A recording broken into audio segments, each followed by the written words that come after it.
Lepore, let's move on now to Barry Trotz.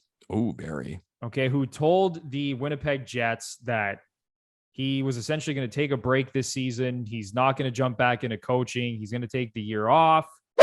There were rumors, and I don't even want to call them rumors because I believe Elliot Friedman reported this, that Barry Trotz was also looking at potentially joining the Nashville Predators front office. Okay. There was different opportunities he had.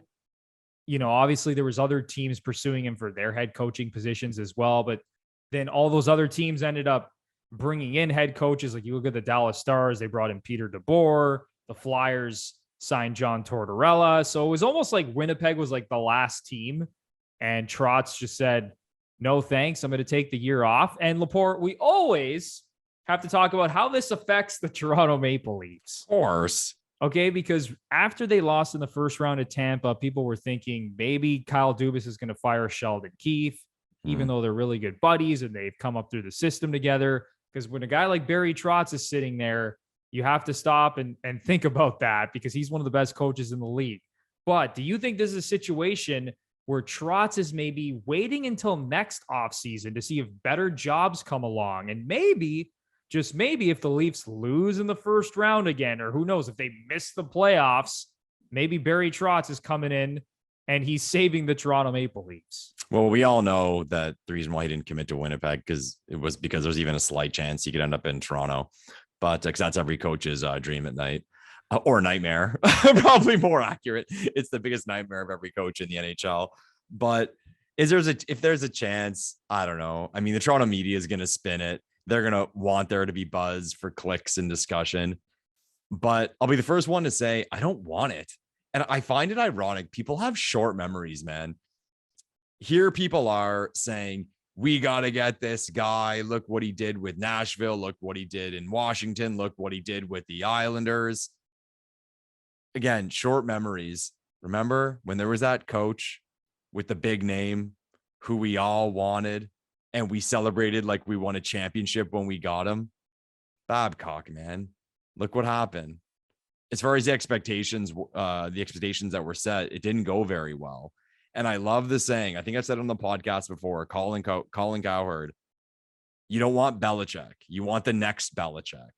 And we talked about last week how we really like it when teams give a young guy a shot, an up-and-coming guy, a guy who's kind of got a different type of mindset.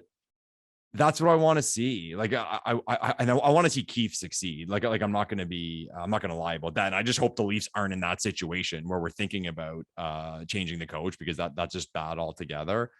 But I think I just don't want it to happen because it'll mean the Leafs aren't doing well. But at the same time, even then, I'd rather something else. And I'll bring it up. And something I feel doesn't get talked about with regard to Trotz enough is, say, his last few years. Isn't that kind of weird? Does it not give you some question marks? Like I'm the first one to say there's always so much stuff we don't hear about. So many things we don't hear about. And you know what? I'll say it on the podcast. So I saw a post on Twitter about a player who is a quite good player, not a star in the NHL, but people knew his name and he was a very good player. And it was confusing as to why he wasn't getting the opportunities he was getting. Right.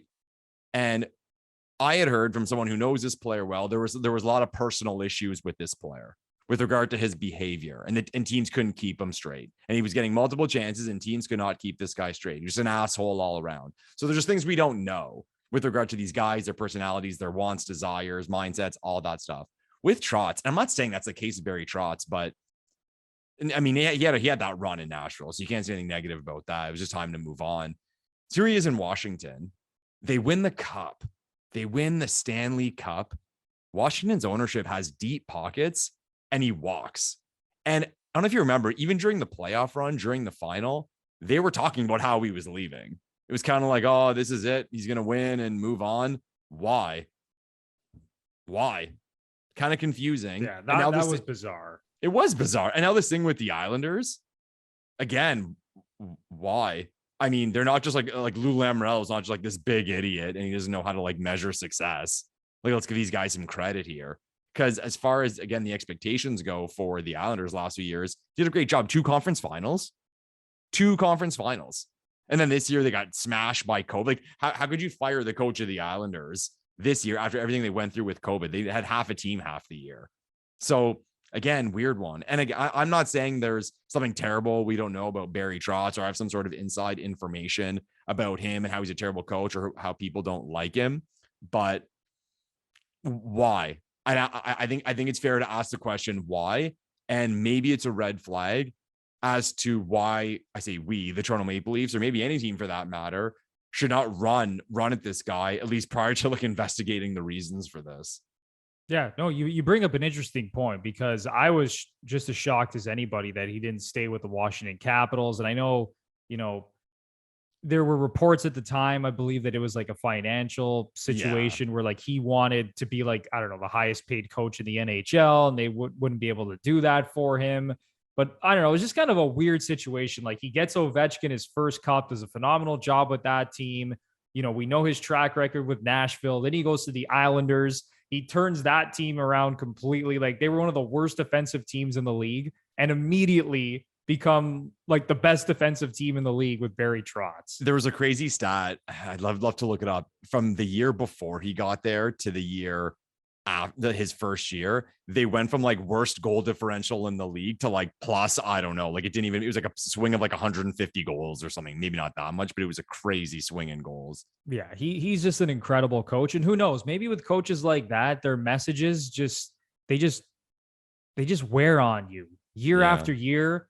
Maybe it's just so like the way that he coaches, and it's just, the tight defensive structure, like everyone has to play their roles. Like we're not a run and gun team over here. Maybe it wears guys out.